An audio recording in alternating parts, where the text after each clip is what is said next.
Well, good morning. How are you guys doing this morning? Good. Hey, I am a little bit under the weather today, so if I go into some sort of coughing fit, it's okay. I've got all my notes here, and Steve's going to take over. He didn't know that till just now, though. No, I'm glad to be here today, though, with you guys, and we are back in our series. It's week 4 of our series, Easter, Hidden in Plain Sight. And sort of the premise of this whole series has been that in the Old Testament, that we can see these moments where God did something to try to help everybody understand what was gonna be coming, what was gonna happen. That he hid some, we'll just call them Easter eggs, if you will. I can't imagine why I would call them that, like we hide Easter eggs or something like that this time of the year. But let's just say that that's what they are. Speaking of those, how many of you guys still own a DVD? Anybody still own a DVD in here? Yeah, me too. I own a lot of DVDs. But how about this? How many of you still have a DVD player? About half of you that own DVDs still have DVD players. That's so good. I don't think the DVD players in my house work anymore. It's kind of just the world of streaming technology stuff that we live in, that there's not as many of those. But I remember in 2000, I learned something about DVDs. I learned that the DVD creators would put hidden Easter eggs on the DVDs. The first one I learned about was the movie X-Men. X-Men had just come out in the year 2000. I was a freshman in college, and I was like, I own that movie. Which, as a freshman in college, if you own a movie, you're like, whoa, you're big stuff, right? And so I was like, I'm going to have to try this thing. And it was like a secret code that you had to figure out, because it wasn't just something on the menu randomly that you could get to. So you had to go to this special screen that was there inside of it. You had to go to the features selection, the special features selection. You'd click on that menu item. And then from there, you would go over to the theatrical trailers, right? You'd click on that. And then when you're on that, if you pushed the arrow button over on your remote control, it would move off of the menu and it would highlight this little rose over to the side. And if you clicked the rose, there was this hidden thing that would show up inside that it was just, well, I tell you what, I brought it for you so you could see what the hidden thing was that was on the DVD. Let's see it.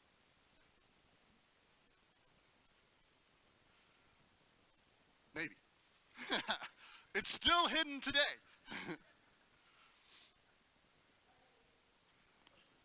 Wait! I am completely in the wrong movie. I am so sorry.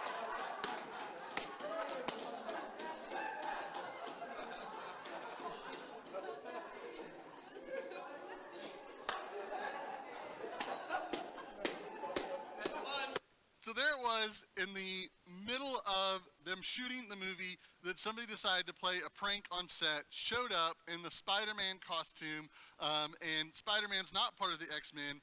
Not everybody knows that, but he's not, and so he shows up in the scene, and he's not supposed to be there at all. I thought it was hilarious in the year 2000. I was like, this is so incredible. And then I continued to learn that there were other DVDs that had done the same thing. In fact, most DVDs have some sort of hidden thing on them, and I was like, this is absolutely incredible. I think my favorite out of all the different ones that I've seen came on the movie The Dark Knight, the Batman series. Christopher Nolan did that one. And on their DVD set, there was a secret code that you could type in. If you used the number keypad and you typed out 56537. If you typed that in, it would, oh yeah, somebody's like writing it down. He's like, I'm going to go do this now. It's good. I appreciate that, Eli. It makes me feel like it's cool. I thought it was cool too, right? But if you typed in those numbers, which by the way, some of you are like me, you're old enough to know that numbers can represent letters. And so those numbers, if you were to type them in, spell the word Joker, Joker. And if you typed that in, you would get a special trailer that was not released, that the Joker cut for the movie, and he does graffiti over the whole thing, and he makes it out that the Batman is the bad guy, and he's the good guy, and that you need to be pulling for him throughout the entire course of the movie to catch the bat and to do the bat in. Now, I thought that was pretty cool, that here it was, some numbers that you had to type in. Speaking of numbers, holding secrets, today our text comes from the book of Numbers, Numbers chapter 2, and today is the boring sort of text that exists inside of the book of Numbers. It's a whole bunch of numbers. Yeah, you got it. But I promise we're going to see something pretty amazing that's hidden in the midst of the numbers today. Now, these thoughts are not original to me. I actually got this from a sermon by a guy named Chuck Missler. So at the end of the day, if you hate what it is that I have to say, just call him up. You have a problem with him, not me. While you're flipping there to Numbers chapter 2, let me just sort of fill you in a little bit on what's happened. Now, we were in Numbers last week and a little bit the week before that, but I haven't really sort of laid the whole picture about what's been going on. Now, Numbers is the fourth book in the Bible, and so it's been telling the story of God's chosen people, how he got there. In fact, Genesis, right, it's the first book, but it tells this unique story of a unique family, and it follows this family lineage all the way to the point that they go into captivity in Egypt, right? That's the whole book of Genesis is the point of getting them to captivity in Egypt. Exodus shows up, and we see that God is going to free his people. He chooses a prophet, Moses, and he begins to set forth all of the things to take them out of Egypt.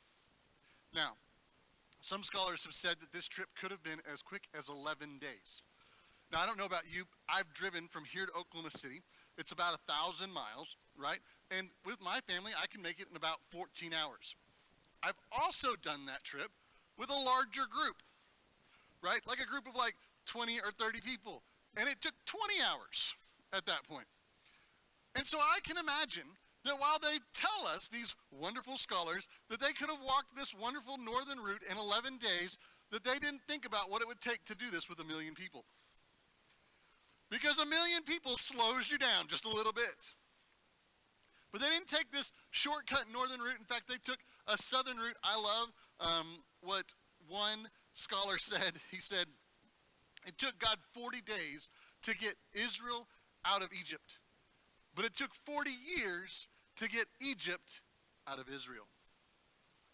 I love that. And so Exodus then ends with God's people at Mount Sinai, and they've made a covenant with God. God, we will be your people, and you will be our God. And God says, I will be your God, and you will be my people. And then there's this sort of break in the narrative. After Exodus, we get the book of Leviticus. And Leviticus is all of the priestly codes. Leviticus is from the tribe of Levi. We'll see him in just a little bit today. And so it's all about how the people thought they had to live and to separate themselves from everybody that was around them. So they had all of these priestly codes about what it meant to be a priestly people. And then from there, the book of Numbers picks up. It picks up essentially on the backside of the book of Exodus. And as we pick it up, they're 2 years into the journey. And God says in Numbers chapter 1, he says, I want you to count everybody. I want to know the count of all of the different things about what's going on. And so they do. And that sets us up then for chapter 2. Moses has made the count of all the different tribes, all the different people, who the leader of each tribe is. We're going to see those names again in just a second. And we drop into chapter 2, and it says this. The Lord spoke to Moses and Aaron, saying, the people of Israel shall camp, each of them by his own standard, with the banners of their father's house. They shall camp facing the tent of the meeting on every side. Okay, that's sort of going to make sense to everybody here. God says, Moses, here's what I want you to do. We should have every tribe to post up with its banner, or its ensign, right? Its crest, if you will, and all of them will camp together. That whole family, that whole tribe will all camp together. And they'll put their sign up in front of the camp so that everybody will know that this is the camp that exists right here. Now, some of you just breathed like a deep sigh of relief. Because you just saw that God is a very organized God. He was incredibly intentional about what it was that he was doing. Thanks, Steve, for stealing my words, that God is organized and intentional for the day. Some of you, though, are like me in this room, and you can spot what organization looks like, right? But your life doesn't require organization, because if it did, you wouldn't survive. Others of you, though, you're like, thank goodness God organized all those people into all of those groups of things, because if he didn't, I would have. Right? You're just like, I am an organized person on all of that. It would have driven you absolutely crazy. So I just want to give you some great news as we start, is that God is an organized and an intentional God. And because he's organized and intentional, we're going to see something, an Easter egg that would not be possible had God not been intentional and organized in what he was doing. Now, I would tell you that I did some digging for some of these cool pictures of all these sorts of things. I did, but Miss Lorraine did a lot more digging than I did for some of the cool different things that you're going to see. They all feel sort of like medieval to me, right? They're pretty cool looking. I'm like, man, I'd march underneath some of those banners, right? And really, it feels sort of medieval when you look at them, because we don't do this today. We don't fly our family banners, our crests, our standards outside of our houses any longer. In fact, we probably haven't done that since, maybe like the 17th, 18th century, sort of a thing. But all of these ensigns, all these signs, all these banners, these standards, they were important to the tribes. And they're important because they came straight out of Genesis chapter 49 and 48. It's the moment when Jacob, also named Israel, blesses all of his sons. And in the course of his blessing of the sons, he says something about them, something that is sort of prophetic as he pronounces his blessing, and that then makes its way, and we're going to see this in a little bit, makes its way into all of the different banners that they would have. Genesis 49:1 says this: Jacob called his sons, and he said to them, "Gather yourselves today, that I may tell you what will happen to you in the days to come." And the words that he says in the rest of the chapter become the emblems that they use and that they cling to in some of their identities. They were a promise, right? They were a promise of what it was that they were to become, but it was also a way to communicate to each other. We sort of get that, right? Today's ships navigate with giant sails that go up in the air, and those are designed to communicate to each other about things that are going on. If you go out to the beach, there are giant flags that will fly at the beach that will tell you, hey, today is a good surfing day. Today's a bad surfing day. Hey, there's sharks in the water. Don't get in. That's a good one to have, right? I kind of want to know about that one. And so it shouldn't surprise us then that these emblems were designed to communicate something. And at the end of the day, I'm going to blow all of our minds together as we see something that God intentionally was using them to communicate. So here it was. They were gathered together, meeting on every side, and verse 3 says that those that were to camp on the east side, they were supposed to, there towards the sunrise, in case you didn't know where the east was at, they shall be of the standard of the camp of Judah, and by their companies. Okay, so in just a moment, we're going to see that the companies are broken up into 4 different groups, 4 groups of 3, right? And so by this, he's saying there will be a chief camp. There'll be one that will be the standard for all of them that are on that side. That's the flag that everybody will be underneath, and then you have your individual ones. And so here it was, Judah would be on the east side of the camp. Every time that the camp gets set up, Judah, you will be on the east side of the camp. And Judah, you will set up with your ensign nearest to the tent of meeting, the tabernacle. Now, some of you know this already, some of you may not, but the tent of meeting, the tabernacle, was the place where God resided with the Israelites. You see, after the garden happened, God could not be around sinners. His holiness prevented him from being near us. It's the problem that we still have today without Jesus, is that we cannot be near God because of his holiness. It's like, whenever I talk to kids, I describe it as like a giant force field. And it's just always on. God can't turn it off. And when sin comes near, it repels away from him because he's holy. He's perfect. And that created this problem that if God was going to be their God and they were going to be his people, he had no way to communicate with them, to be near them. And so God designed the tabernacle, the tent of meetings, as a holy place. so that his holiness could come into it. In fact, the innermost area of this place was called the Holy of Holies. And that was where God resided. And so here it was that Judah then was the first one. And the chief of the people of Judah was Nahshon, the son of Amminadab. His company was listed as being 74,600. Those that were to camp next to him would be the tribe of Issachar. The chief of the people of Issachar being Nathaniel, the son of Zoar. His company as listed being 54,400. And then the tribe of Zebulun, and the chief of the people of Zebulun being Eliab, the son of Helon, and his company as listed being 57,400. And all those listed of the camp of Judah by their companies were 186,400. And they also should set out first on the march. Now, for the moment, you can just take my word for this, right? But Judah is the largest of the four encampments, right? It's 186,400. And this number is pulled straight from chapter 1. They just did the count in chapter 1 of what all the tribes were. And so now in chapter 2, we're saying, here's that count. Now here's how you set up camp. Here's how you march using the numbers that you just gave us. And so you have Judah, right? And Judah is the standard. His ensign, his emblem was that of a lion.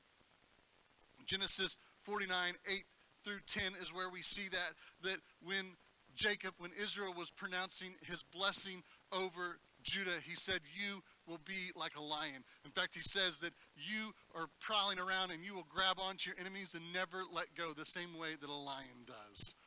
Man, that's pretty cool. Now, maybe you've heard this before, but Jesus was from the tribe of Judah. In fact, he was called the Lion of Judah. Why? Because that was their ensign, that was their emblem, that's who they were. They were the lions of Judah. And with Judah, underneath that banner of the lion is both Issachar and Zebulun. And it will always be that they would set up camp on the east side of the camp. And they will always lead, which from a military standpoint, I suppose, I've never been in the military, but I suppose taking your largest force in first makes some sense. Your fiercest fighters of the lions being those that were there. Because generally speaking, they were headed east. Right? They were moving from Egypt, which was in the west, to Israel, which was in the east. It was just the promised land at that point. It wasn't called Israel just yet, but that's where it was located.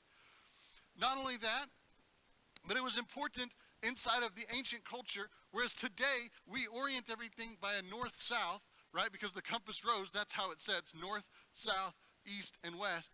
But in ancient times, the things that were most important were placed to the east because the sun rose in the east and it set in the west. And so in the east was always hope. And so you'd put your hope on the eastern side. So they were there as a defensive force, as an attacking force, and they were looking towards the hope of the future at all times. And to their west, which we'll see later on is the smallest of the tribes, was the sea. The ocean was there. And so you didn't have to defend the same way, especially as they were going through. You've probably noticed this before, but they didn't leave much behind. They would wipe out entire communities, whole cities, whole states behind them. Why? Number one, because God told them to do it. Number two, because God was trying to keep all of the idolatry that existed in the land around them, the other gods that were being worshipped, from coming into his people. But it also militarily made the most sense for them.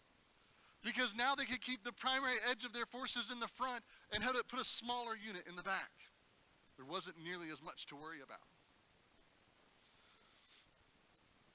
And now, as we're looking at this, as we're looking at the dimensions that we're going to see of these encampments, I want you to understand that the tent of meeting, the tabernacle, was set up inside of Leviticus. There was a very specific size that it was supposed to be. God gave them a set of rules and guidelines for how it was to set that up. So these encampments that would be there facing towards it and being to the east of it, right? God is a very specific God. He's a very organized God. In fact, the word that they sometimes use is that it was rabbinical precision that was going on. In other words, they would strictly adhere to it. So if God said they were on the east, they didn't set up to the southeast. They didn't set up to the northeast. Listen, there was only a set amount of space that they could set up. And so therefore, that line would be longer going because it was bigger than all the others. And so that's what you have with Judah on the east. Now, continuing on, verse 10. It says, on the south side, by the standard of the camp of Reuben and by their companies. So the camp that was on the south side, right? So we've gone east first, and we've gone south next, which, by the way, orienting inside of Australia, that's the same way, I think. I'm pointing east and then south. If not, just go with me. It's all good. It was divine inspiration right there. So here it was, you have Reuben, and Reuben, he was the oldest son. He was the one who was supposed to get the double blessing. And when the blessing was pronounced over him, there were a couple of things that were said. One of the things was is that you will be like water. And so one of the emblems that sometimes we see with Reuben is one of water. But then Jacob says, but you are also the one who made me a man. You legitimized me as a man because you were born and you were a firstborn son for me. And so the emblem of a man becomes the primary thing that Reuben has every time that we see him and what's going on there. And so it's a man is the standard that he's most known by. And the chief of the people of Reuben was Eliezer, the son of Shadur. His company was listed as being 46,500. And those that were to camp next to him would be the tribe of Simeon, the chief of the people of Simeon being Shelumiel. Don't try to say that one too many times fast. He was the son of Zerushadai. His company is listed as being 59,300.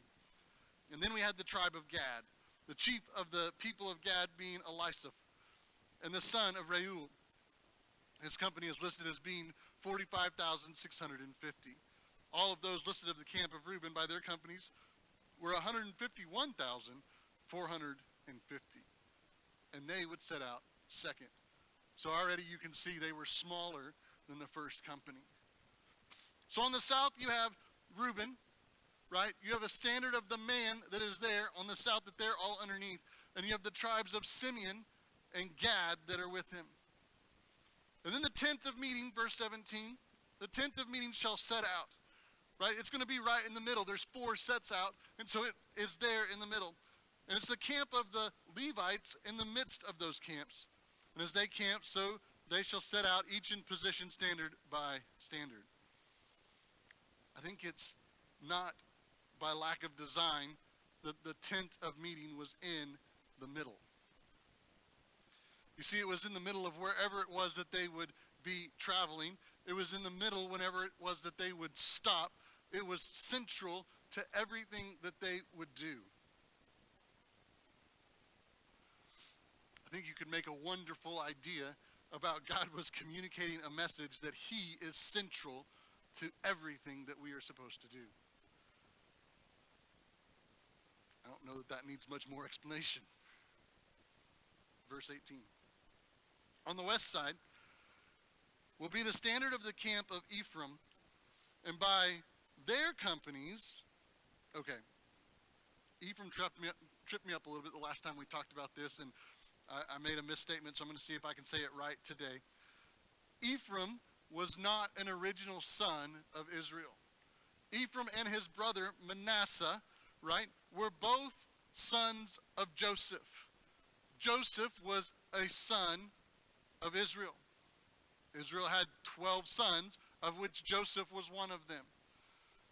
And so all of the sons became tribes. One of them, Levi, became a tribe, but didn't get any land when they get into the land later on. And Joseph gets the double portion because Reuben has removed from him the firstborn birthright.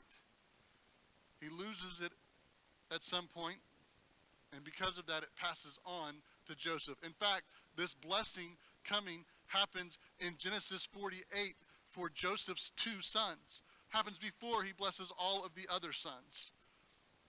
And in fact, interestingly enough, usually it goes to the oldest, the firstborn, right, the double portion. But when Joseph brought the two sons there and he tried to put his dad's hands on the sons in the right order, with Manasseh being the older and Ephraim being the younger, Israel crossed his hands when he laid his hands upon them. And he blessed Ephraim to be the one that was greater than Manasseh. And so here it is that we have Ephraim, the younger brother, who's going to be greater, and he's leading this standard that's there.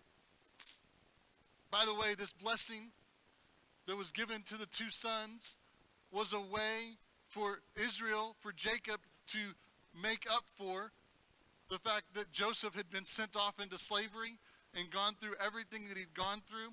And in fact, what he said is, Joseph, I'm not only going to acknowledge you as an heir, he said, I'm going to elevate you so high, I'm going to adopt your two sons as if they're my own. And they're going to be given the same blessing. They're going to be elevated an entire generation up with all of your brothers.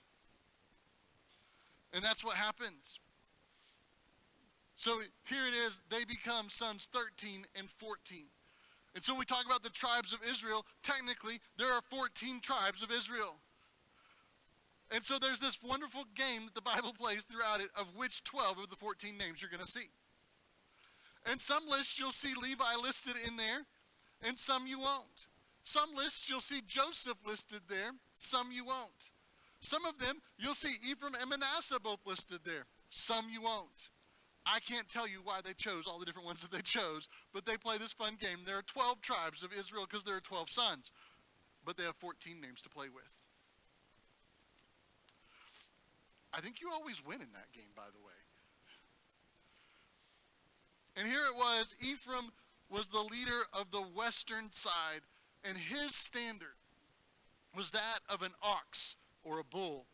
And the picture of that was that they were a servant that could wield great power, but they could also be incredibly destructive.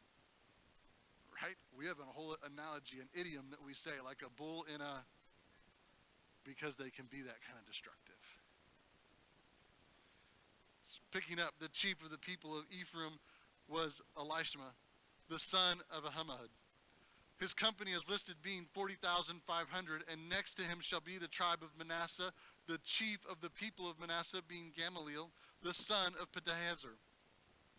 His company listed as being 32,200. And then the tribe of Benjamin, the chief of the people of Benjamin, being Abidan, the son of Gideoni, his company is listed as being 35,400. And so all of those that were listed of the camp of Ephraim, which would be then on that western side, it was the smallest of the companies, 108,100. So here it is. On the western or the rear flank, right, was the smallest of companies. It had Ephraim with his standard of the ox, and Manasseh, who's his older brother, and then Benjamin, which again, we've already talked about this. It sort of makes militarily sense because you still need some protection on your backside. You don't want to leave it exposed, but it's designed to be the smallest. And then finally, verse 25 says that on the north side shall be the standard of the camp of Dan by their companies. Okay, Dan is interesting. Dan is interesting because in Genesis chapter 49, he's given a serpent for an ensign. That's the blessing that Jacob / Israel pronounces over Dan. He says, listen, you're going to be like a serpent who bites and kills and poisons things. And I don't know about you, but after everything that we've talked about in the last couple of weeks about snakes, I'm pretty sure that I would not want for my ensign, my family sign, to be a serpent. And so it doesn't surprise me at all that the Unger Bible Dictionary says that Ahiezer, which is the chief guy that we're going to see in just a moment, changed the ensign from a snake to an eagle. He changed it to an eagle with a snake inside of its mouth. And an eagle was a picture of divinity, and it was showing that it was conquering the serpent. And so the chief of the people of Dan was Ahiezer, the son of Ammishaddai. His company is listed as being 62,700. And those that were to camp next to him shall be the tribe of Asher, the chief of the people of Asher being Pagiel, the son of Ochran. His company is listed as being 41,500. And the tribe of Naphtali, the chief of the people of Naphtali being Ahira, the son of Enan. His company is listed as being 53,400. And all those listed of the camp of Dan were 157,600. And they would set out last as the standard by standard. These are the people of Israel as listed by their fathers' houses. All of those listed in the camps by their companies were 603,550.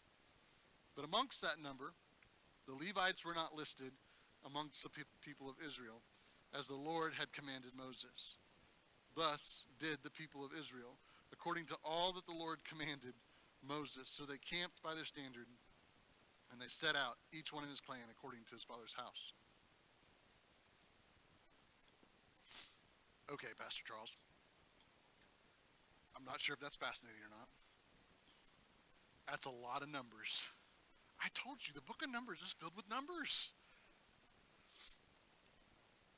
But if you've been watching, as this is sort of laid out, right, and you've noticed some of the order and some of the organization that was going into what God was laying out, you may have noticed something sort of beginning to take shape in what it was that they were doing. Now, we have this beautiful thing called Google Earth today, right? And Google Earth can like zoom out and we can see this sort of top-down picture on everything. So let me just do this. Let me see if I can just like turn the image just a little bit. Let's like just, yeah, okay, it's a little bit more, a little more. We're almost there. One more. Look at that. What image do you see in that now? A cross. It forms a literal cross. God hid a cross 1,000 years before the cross even existed as a killing machine in the form of capital punishment for the Roman Empire. He said, here's how I want you to march, in the formation of a cross. Here's how I want you to set up camp, in the formation of a cross. But I want you to hang on for just a second because this one gets even better. All right? So Ezekiel chapter 1. Ezekiel is a prophetic book. Now, if you were here with us back in January as we tackled some tough questions for a friend, I told you that interpreting prophetic books is difficult at best. We're going to attempt to do a little something here with one of them. So Ezekiel records a vision, a prophetic vision, in which he says, I saw 4 beasts. And later on in chapter 10, we learn that these 4 beasts are the seraphim, or they're the attendants to the throne of God. And here's how he describes them in chapter 1, verse 10.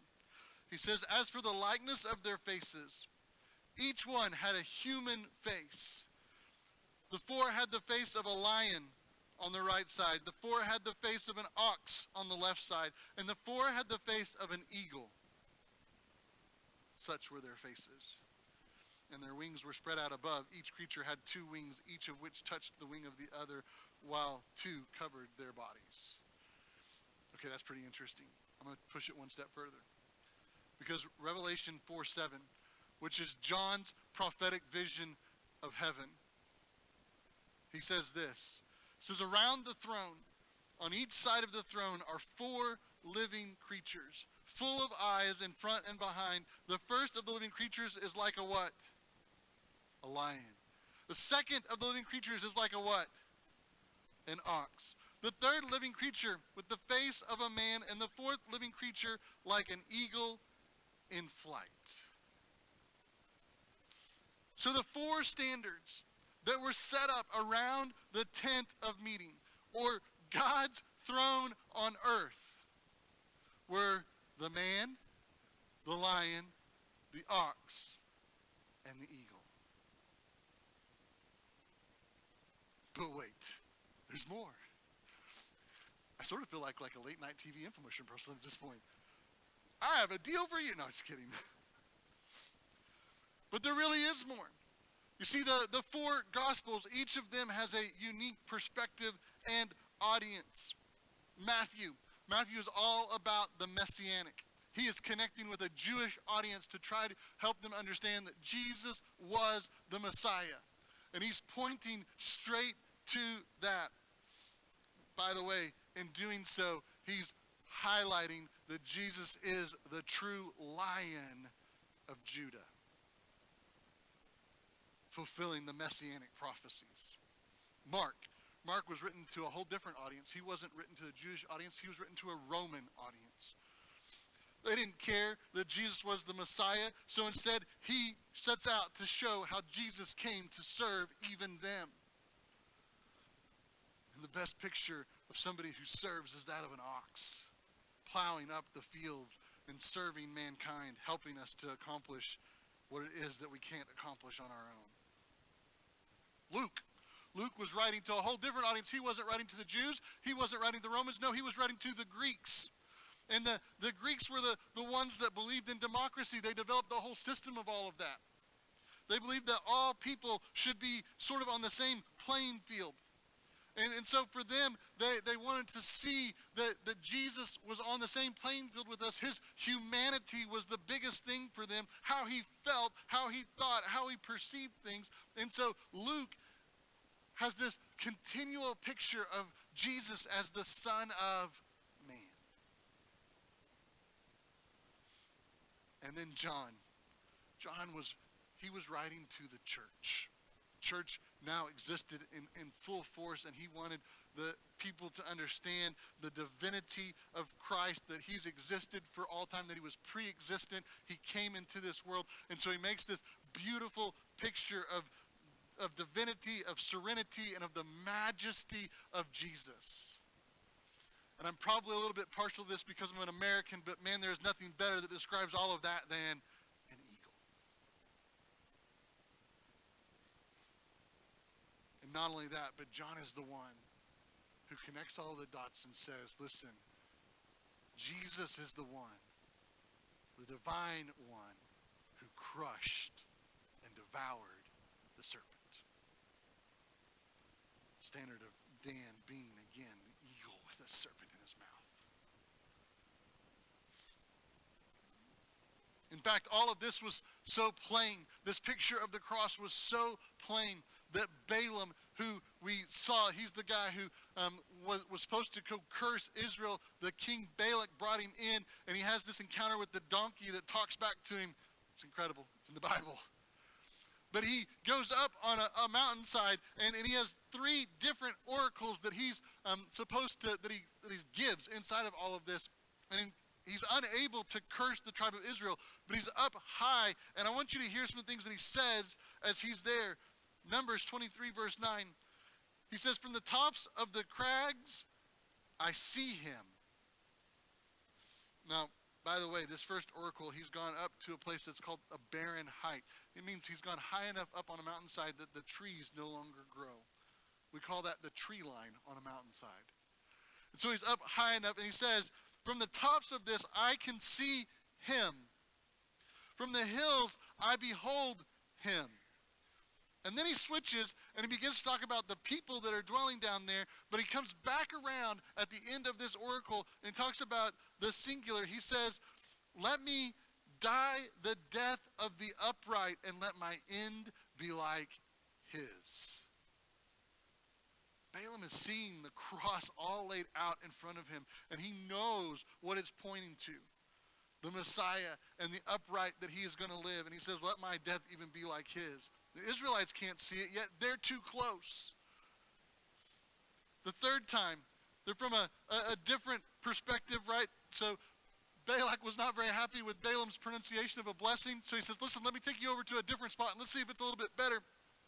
And so this time, he takes him to the top of Peor, which overlooks the entire desert, is what the Bible tells us. So it was really, really high up.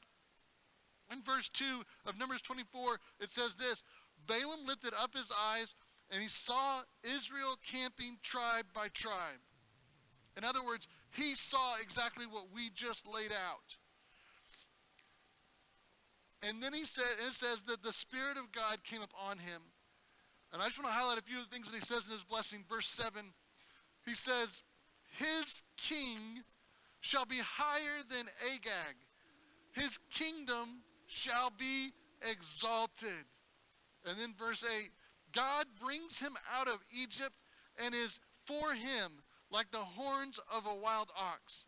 And in verse 9, he says he's crouching and he lays down like a lion. Balaam is speaking about the future coming king of Jesus in that moment. It was all right there in front of him. And all it took was having the right perspective to see it. Man, that's good. So the question is, what is your perspective? Do you have the right perspective to be able to see it? Can you now see the organized and intentional things that God did to say, here's my son Jesus, who I'm going to send for the entire world. He's going to die on a cross, and he is going to be exalted, lifted up high above every other name. What's your perspective? Let's pray. Father, I thank you. What an incredible set of Easter eggs. This was not just one egg that we pulled out. It was a whole treasure trove of eggs. God, thank you. Thank you that you are an intentional God, that you are an organized God, that you care about those sort of details. God, what a thing that communicates to us. And I just pray that our perspectives would be just shifted just enough to understand who it is that you are and what it is that you did for us. Father, we just continue to give you all of the glory and all of the honor. In your name we pray.